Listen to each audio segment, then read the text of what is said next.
Hey guys, it's Melanie. Welcome to my channel. So today I'm going to do part 1 of my Boxing Day book outlet sale.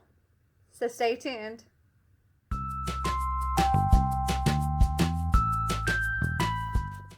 Okay, so as you can see, I got a lot of books on Boxing Day. I think I ordered like 82 books. So because I ordered so much, I'm going to do 1.5 of these boxes today, and then I'll do a part 2 on the other 1.5 boxes later, because there's 82 books here, so yeah. Alright, I have anxiously been awaiting opening these boxes. Oh my goodness, it was so hard to wait. Alright, I got my receipt here. Alright, let's pull out this paper.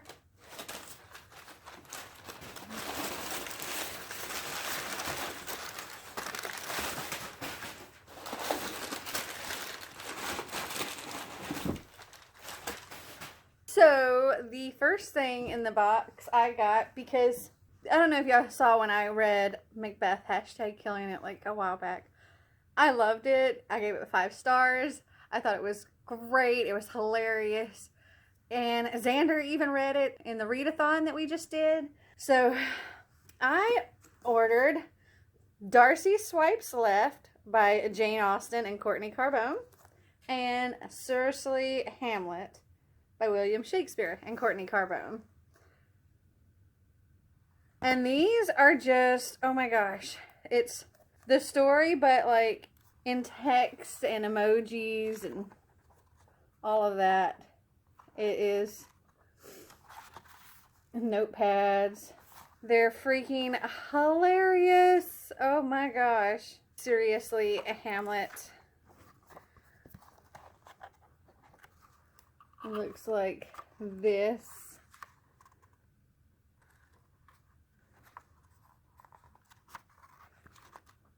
And yeah, I very much enjoyed the other, so I'm really looking forward to this. Okay, I gotta take this coat off.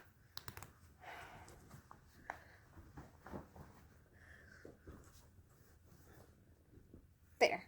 I was getting hot. Okay, so the next book in my box is Minders by Michelle Jaffe. So this is about a girl named Sadie who is hired by a corporation to go inside the minds of inner city youth. Well, particularly this one inner city boy in Detroit. And the company is working to improve the city, and they want to get into the minds of the people to kind of help improve that. And she witnesses the boy, his name is Ford, committing a crime in his mind. And she has to decide what to do about it. But all of this time she's spent in his head, she's kind of fallen for him. I thought it sounded interesting. Okay, so the next book in my box is Memoirs of a Teenage Amnesiac by Gabrielle Zevin. And it says, sometimes a girl needs to lose. If Naomi had picked tails, she would have won the coin toss. She wouldn't have had to go back for the yearbook camera, and she wouldn't have hit her head on the steps. She wouldn't have woken up in an ambulance with amnesia. She certainly would have remembered her boyfriend Ace. She might even have remembered why she fell in love with him in the first place. She would understand why her best friend Will keeps calling her Chief. She'd get all his inside jokes, and maybe he wouldn't be so frustrated with her for forgetting things she can't possibly remember. She'd know about her mom's new family. She'd know about her dad's fiancé. She wouldn't have to spend her junior year relearning all the French she supposedly already knew. She never would have met James, the boy with the questionable past and even fuzzier future, who tells her he once wanted to kiss her. She wouldn't have wanted to kiss him back. But Naomi picked heads. And I'm very interested in all these different like amnesia stories that I've been getting lately. I just need to read them. Okay, so the next book in the box is Nevermore by Kelly Krieg. It is the first book in the Nevermore trilogy. And it says, cheerleader Isabel Langley is horrified when she's paired with Varen Nethers for an English project. Cold and aloof, sardonic and sharp-tongued, Varen makes it clear he'd rather not have anything to do with her either. But soon Isabel finds herself making excuses to be with Varen. Steadily pulled away from her friends and her possessive boyfriend, Isabel ventures deeper and deeper into the dream world Varen has created through the pages of his notebook, a realm where the terrifying stories of Edgar Allan Poe come to life. As her world begins to unravel around her, Isabel discovers that dreams, like words, hold more power than she ever imagined, and that the most frightening realities are those of the mind. Can she save Varen from the madness taking hold of him, or will they both be consumed by the shadows of his nightmares? Always one step ahead of the reader, Nevermore is a book to engage in, speculate over, and savor. And the New York Journal of Books said that. It just sounded really interesting to me, and I think it's going to make a good, like, October Halloween kind of read because of the whole Edgar Allan Poe aspect of it. Quite a large book, though. 543 pages. That's pretty thick. So I forgot, I actually got the entire trilogy in this box. So we have Enshadowed and Oblivion, which are books 2 and 3. Okay, so the next book in the box is The Girl at Midnight by Melissa Gray. And isn't this just a pretty cover? And it's blurbed by Daniel Page, who's the author of Dorothy Must Die. And it says, inventive, gorgeous, and epic. Gray dazzles in her debut. So this is the first book in the Girl at Midnight trilogy. And this book is about a girl named Echo who is a pickpocket runaway adopted and raised in New York City by a race of creatures with feathers for hair and magic in their veins. So the series follows Echo as she becomes involved in an ancient war and a centuries-old love and discovers startling truths about the world she lives in. So I think that sounds super cool. A nice fantasy, and I wish that Book Outlet actually had the entire trilogy because I would have ordered it. Okay, so the next two books, I believe, are a duology. And we have Scan and Burn by Walter Jury and Sarah Fine. And Scan is the first book, so I'll read you the back of it. We'll set Burn down there. It says, what is the secret behind his father's invention, and why are so many willing to kill for it? Tate and his father don't exactly get along. As Tate sees it, his father has unreasonably high expectations for Tate to be the best at everything. Tate finally learns what he's being prepared for when he steals one of his dad's odd tech inventions and mercenaries ambush his school, killing his father and sending Tate on the run from aliens who look just like humans. All Tate knows, like how to make weapons out of oranges and lighter fluid, may not be enough to save him as he's plunged into a secret interspecies conflict that's been going on for centuries. And it says, car chases, explosions, and action galore. Awesome. And that's Kirkus Reviews. A sci-fi book that reads as fast as a locomotive and the action is just as nonstop. Be forewarned before you begin to read. You won't be able to put it down until the very last page. And that was the Examiner.com. And I thought it sounded pretty interesting. Morgan Rhodes, the author of Falling Kingdoms, blurbed it and said, nonstop action-packed thrill ride. Okay, next we have I Remember You by Kathleen DeVitt Bell. And it says, a love that cannot be forgotten, a destiny that cannot be ignored. Lucas and Juliet couldn't be more different. Lucas is headed to the Marine Corps the moment high school is over. Juliet is a straight-A student. Her college trajectory has been planned for years. But from the moment they meet, it's like they were meant to be together. Like they were always meant to be together. Lucas swears he remembers their first kiss, their first dance, their first fight, everything that's going to happen between them. How does he know all of this? Because he's already lived it.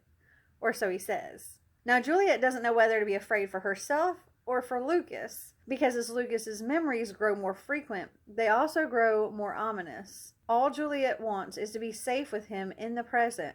But how do you hold on to someone you love now when they've begun slipping away from you in the future? And there's a blurb by Melissa Cantor, author of Maybe One Day, and it says, "This is a book that shows you what true love is. Heart-stopping, mind-bending, life-changing. I Remember You is unforgettable." Okay, the next book in the box is The Lost Little Blue Envelope, which is the sequel to 13 Little Blue Envelopes by Maureen Johnson. I didn't realize there was a sequel, so I thought this sounded pretty interesting. I know that 13 Little Blue Envelopes is about the girl's aunt has passed away, and the aunt's left her an envelope with direct, like, money and a passport and all of this stuff, or money to get a passport and a plane ticket and directions. She has to go to these different places to collect these different envelopes, and she's learning more about herself and learning more about her aunt, and she's going on this grand world adventure in the process.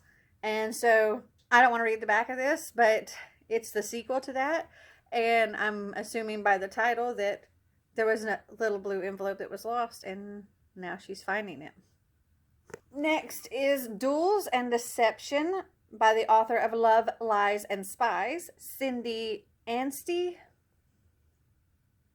So this is about an heiress to a family fortune, and she's got her whole life planned out where she's going to marry the person that her father has chosen for her and spend her life as a devoted wife. And she hires this law clerk to kind of help her put everything in order and, you know, get her whole estate and family fortune, you know, all set up and make arrangements for everything. And then her and the law clerk end up being kidnapped because somebody is after her family fortune and they don't care what they have to do to get it. And so not only are they trying to escape, but they're also trying to figure out who's doing it and why they're doing it. So that's what this is about.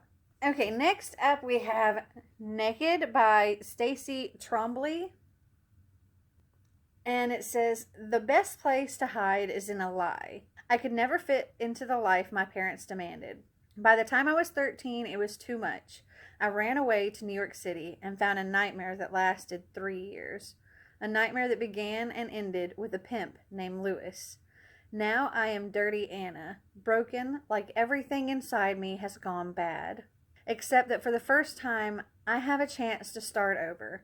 Not just with my parents, but at school. Still, the rumors follow me everywhere, down the hall, in classes, and the only hope I can see is in the wide, brightly lit smile of Jackson, the boy next door. So I lie to him. I lie to protect him from my past. I lie so that I don't have to be the girl who went bad. But someone in my school knows about New York. Someone knows who I really am. And it's just a matter of time before the real Anna is exposed." And there's a blurb by Kelly York, the author of Modern Monsters, and it says, "Dark, heartbreaking, and yet light with hope." And that's kind of what I gathered from it. Okay, so the next book in the box is The Enchanted Quest by Freywin Jones, and it's book 5 of The Fairy Path. And I actually already have a few other books in the series, and I don't have the first one yet. I'm just kind of gathering them as I see them on Book Outlet. I think I have book 2 and book 4. It's about a girl who has grown up in the human world, but turns out she's actually a fairy princess. So that's what this whole series is about. And I'm actually really glad that I opened this box now, because I had this book sitting in my shopping cart on Book Outlet, ready to order it again, not realizing that I already ordered, not remembering that I ordered it on Boxing Day. So I definitely need to go through all these before I place another order. Okay, next up we have No Love Allowed by Kate Evangelista. So this book is about a boy named Caleb who, well, he needs a fake girlfriend, and he finds this waitress to play the part, and there's just one rule: no falling in love. And that's what this is all about. And it sounds cute. And this is the first book in the Dove Cove trilogy. Okay, next we have The Cage, a Holocaust memoir by Ruth Minsky Sender. Says, "As long as there is life, there is hope. After their mother is taken away by the Nazis, Riva and her younger brothers cling to their mother's brave words to help them endure life in the Lodz ghetto. Then the family is rounded up, deported to Auschwitz, and separated. Now Riva is alone. At Auschwitz and later in the work camps at Mittelstein and Grafnort, Riva vows to live and to hope for her mother, for her brother, for the millions of other victims of the nightmare of the Holocaust, and through determination and courage and unexpected small acts of kindness, she does live to write the unforgettable memoir that is a testament to the strength of the human spirit. And I love hearing about the survivors of the Holocaust and the stories, and it just makes you, I think it just makes you so grateful for what you have and the freedoms that you have, and show you to not let hate, overcome, and to keep hoping and to keep striving. This past summer, we actually got to go to the Anne Frank house in the Netherlands, and that was a really surreal experience to walk through those rooms where her and her family hid. And yeah, I'm really interested in reading this, though I know, just thinking about it makes me tear up. So I know this is going to be one of those books that just kind of rips my heart apart and makes me cry my eyes out. Okay, the next book we have is The Gallery by Laura Marks Fitzgerald. And I just thought this cover was so pretty. It's there's parts all throughout that are shiny, and then you have the white too. And I just thought it was so pretty. It says, something is afoot in the Sewell mansion. 12-year-old Martha, the new kitchen maid, is going to find out what it is. Millionaire heiress Rose Sewell was once the talk of the town, but no one has heard from her in ages. She hasn't left her room in years. Her newspaper magnate husband has a staff to tend to his eccentric wife, so he can instead focus on tending to his riches. Alphonse, the footman, knows a great deal more than he'll admit. Martha's ma, the head of household staff, oversees everything, but is blind to the most obvious, devastating deception of all. And at the center of this house, filled with secrets, sits the gallery, which just might hold the key to revealing what everyone is hiding. Inspired by real-life events and set in the roaring 20s, Laura Marks Fitzgerald spins a tale of mystery and intrigue where no one is who they say, nothing is what it seems, and the answers are concealed in plain sight if you only know how to look for them. And I thought it sounded really interesting, and even more so interesting that it's inspired by real life events, which I thought even cooler. Plus, this is gorgeous. So pretty. Okay. Okay, so the next book in this box is The Name of the Star by Maureen Johnson.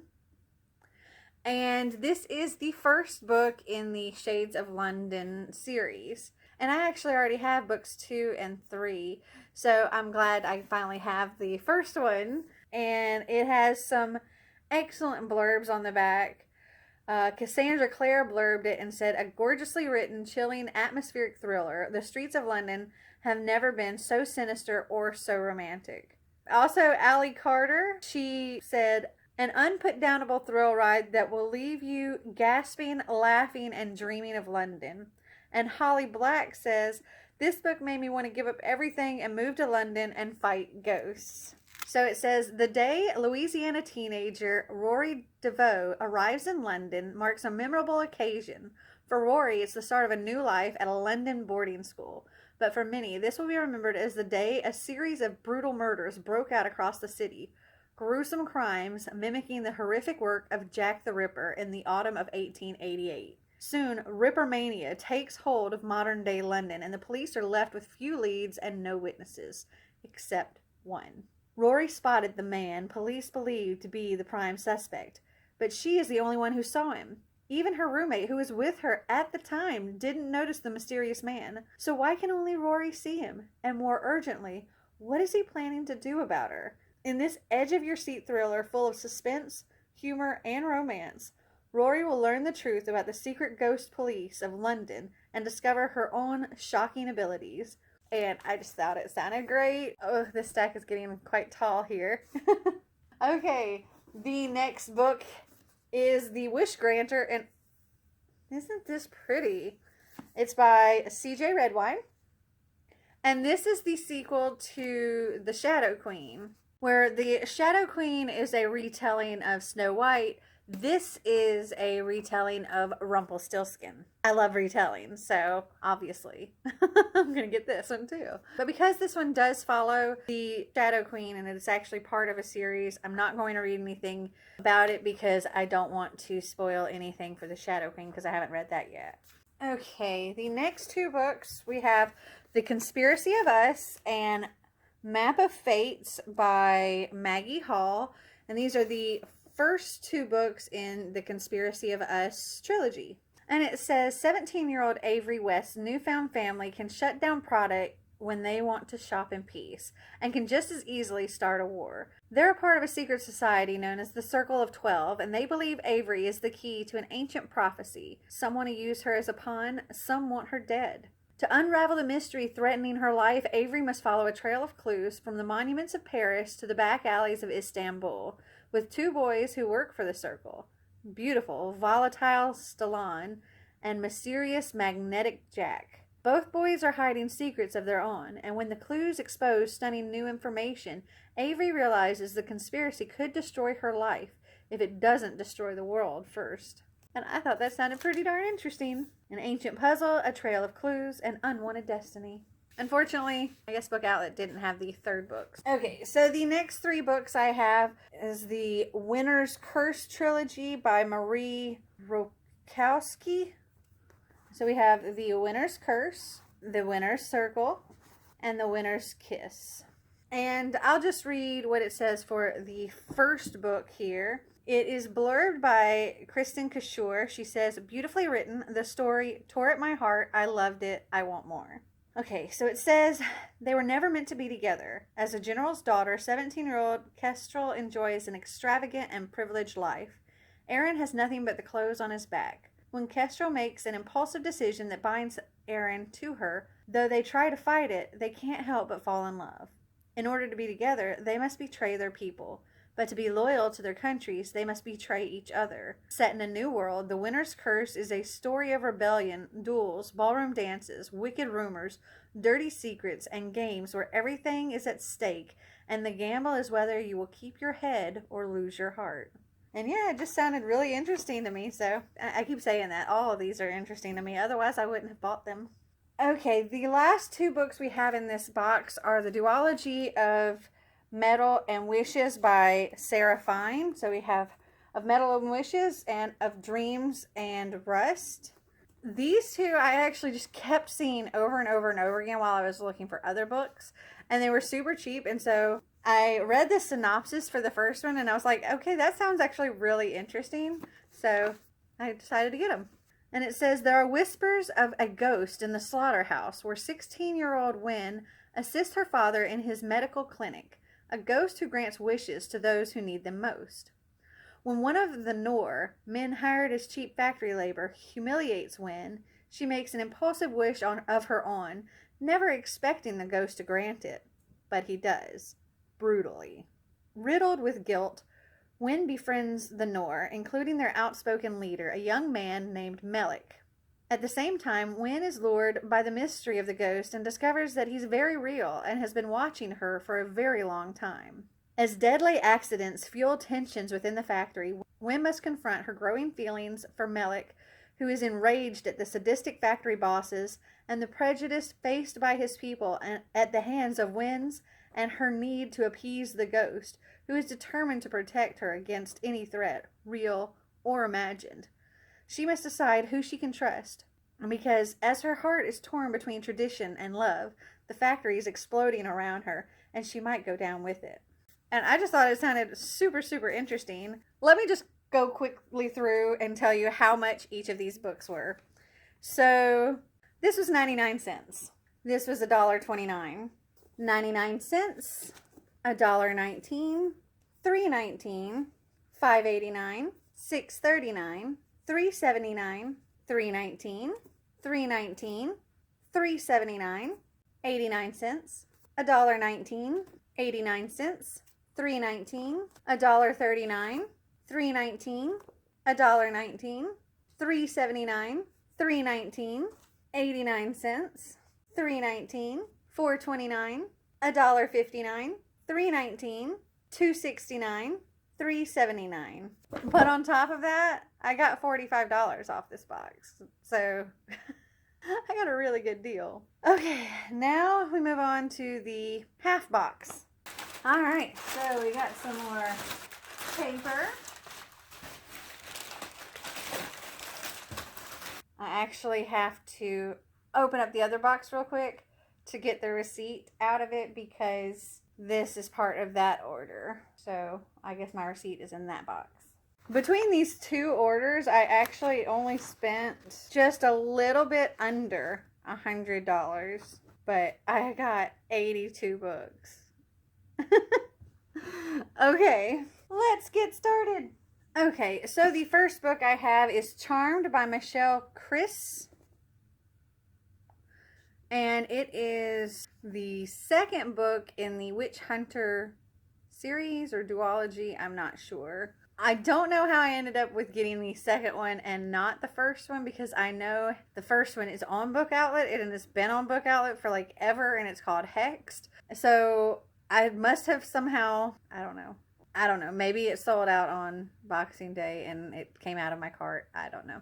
Or maybe it's still there and I just somehow overlooked it when I was placing my order. But I have the second one, and eventually I will have the first one as well. But I can tell you about Hexed. I pulled it up here on Goodreads to tell you. If high school is all about social status, Indigo Blackwood has it made. Sure, her quirky mom owns an occult shop, and a nerd just won't stop trying to be her friend. But Indy is a popular cheerleader with a football star boyfriend and a social circle powerful enough to ruin everyone at school.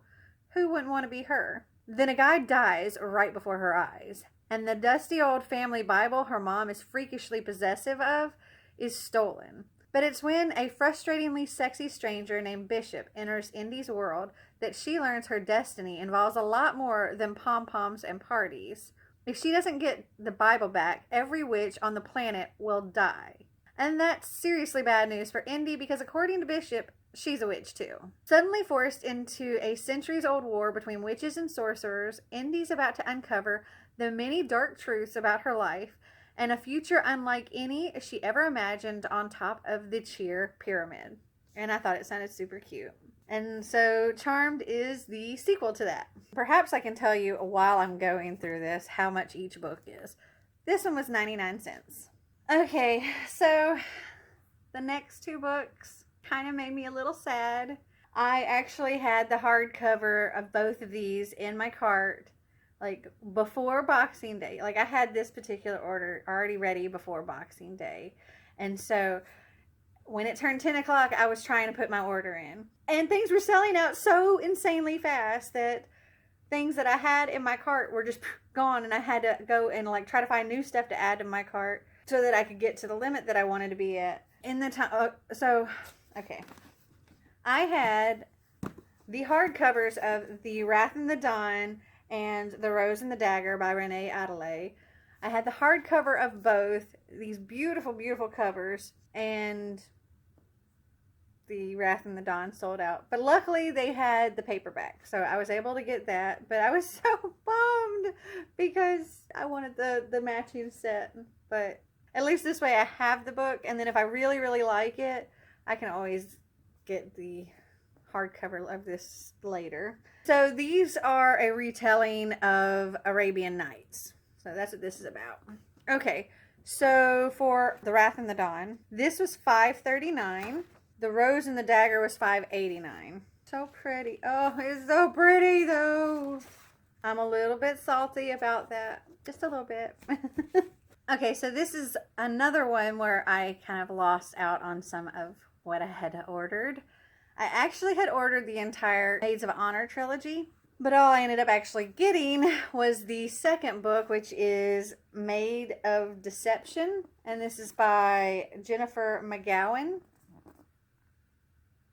So let me read to you what it says about the first book, which is Made of Secrets.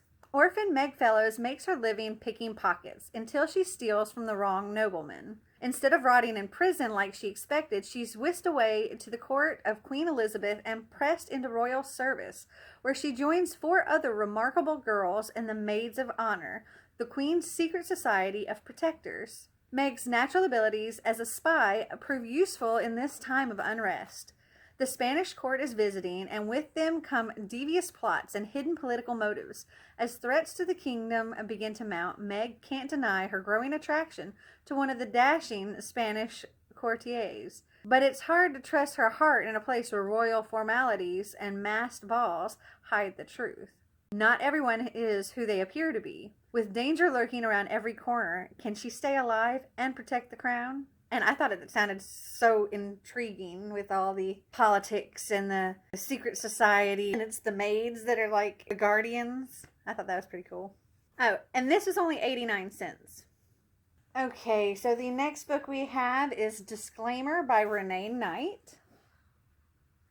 And it says, what if you realized the terrifying book you were reading was all about you? A brilliantly conceived, addictive psychological thriller about a woman haunted by secrets and the price she will pay for concealing the truth. When a mysterious novel appears at Catherine Ravenscroft's bedside, she's curious. She has no idea who might have sent her The Perfect Stranger or how it ended up on her nightstand. At first, she's intrigued by the suspenseful story that unfolds. And then she realizes this isn't fiction. The Perfect Stranger recreates in vivid, unmistakable detail the day Catherine became hostage to a dark secret, a secret that only one other person knew, and that person is dead. Now that the past Catherine so desperately wants to forget is catching up with her, her world is falling apart. Plunged into a living nightmare, she knows that her only hope is to confront what really happened on that terrible day, even if the shocking truth may destroy her. And this totally sounds like a good spookathon read later. For Books and Lala's Spookathon. This book was only 99 cents. Okay, so we're just going to do a couple more and then we'll cut this and do the rest for part 2. Okay, so the next book is Like No Other by Una LaMarche. And this is like a retelling of West Side Story, I believe. It says, Deborah is a consummate good girl who has never challenged the ways of her strict Hasidic upbringing. Jackson is a fun-loving, book-smart nerd who has never been comfortable around girls unless you count his 4 younger sisters. They've spent their entire lives in Brooklyn on opposite sides of the same street. Their paths never crossed until one day they did. When a hurricane strikes the Northeast, the pair becomes stranded in an elevator together, where fate leaves them no choice but to make an otherwise risky connection. Though their relationship is strictly forbidden, Deborah and Jackson arrange secret meetings and risk everything to be together. But how far can they go? Just how much are they willing to give up? Sounded cute. Oh, and this was 89 cents. Okay, next up we have Dead Ringers by Christopher Golden.